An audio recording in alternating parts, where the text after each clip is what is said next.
ఇదే మనకు అంతే తప్ప రూల్ అట్లుంది కాబట్టి దాని ప్రకారం మనం పోదాం అనడానికి మనం కూర్చోాలా. సో మనకు కన్వీనియంట్, మనకు అనుకూలంగా అవతలోడు ఆటలు సాకుండా చేసేట్టు ఆ రూల్ని ఎట్లా ఇది చేసుకోవాలి, అవసరమైతే దాని వరకు ఎంతవరకు ఫైట్ చేయాలి అనేది మనం నేర్చుకుందాం. కాదేమో రూల్ కాదేమో మనకెందుకని వెనక్కు తగ్గేవాడైతే వద్దు మనకు. పోనీ ఒక పని చేసి సజ్జల, అమాయకులైన పార్టీ కార్యకర్తలు ఎందుకు చెప్పు బలి చేయడం? నీకు కొడుకున్నాడు కదా పిల్ల సజ్జల, ఆని పంపించు. వాడు ఎలానో పనికిమాల వాగుడే వాగుతుంటాడు, వాడు రూల్స్ ను ఫాలో అవ్వడు, రెగ్యులేషన్స్ ఫాలో అవ్వడు, రాజ్యాంగాన్ని ఫాలో అవ్వడు, నిన్ను జగన్ రెడ్డినే కదా ఫాలో అయ్యేది.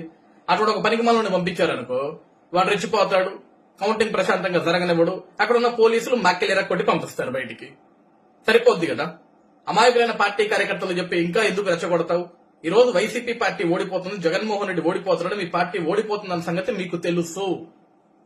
ఈరోజు ఆ ఓటమిని అంగీకరించక, ఆ ఓటమిని తీసుకోలేక ఇంకా కార్యకర్తలు కనీసం ఏజెంట్లు కూడా కూర్చోడానికి రారేమో అని భయంతో రెచ్చగొడుతున్నారు. మీరు ఇంకా రూల్స్ ని రెగ్యులేషన్స్ ని ఫాలో అయ్యాలైతే నాకు అవసరం లేదు, వాదించాలా, వాగ్వాదాలు చేయాలా, అవసరమైతే గొడవలు పెట్టుకోండి, కౌంటింగ్ ని మాత్రం ప్రశాంతంగా జరగనివ్వమాకండి. ప్రజల నిర్ణయం ఆల్రెడీ ఒక నిర్ణయం తీసుకున్నారు, ఓట్ల రూపంలో వాళ్ళ నిర్ణయాన్ని వాళ్ళు వెల్లడించారు. అక్కడ ప్రశాంతంగా కౌంటింగ్ జరగనివ్వు. నీ పనికి మళ్ళా సలహాలు ఇచ్చి, సచ్చు సలహాలు ఇచ్చి ఇప్పటికే రాష్ట్రాన్ని సంకనాకి ఇచ్చావు.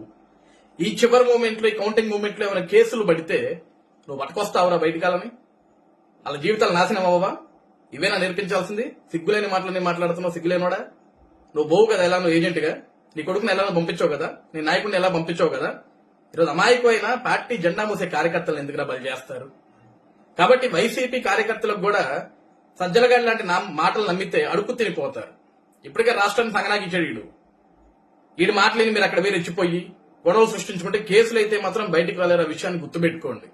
ఈరోజు ప్రజలు తమ నిర్ణయాన్ని తీసుకున్నారు, ప్రశాంతంగా ఎన్నికలు జరిగాయి, ప్రశాంతంగా కౌంటింగ్ జరగనివ్వండి.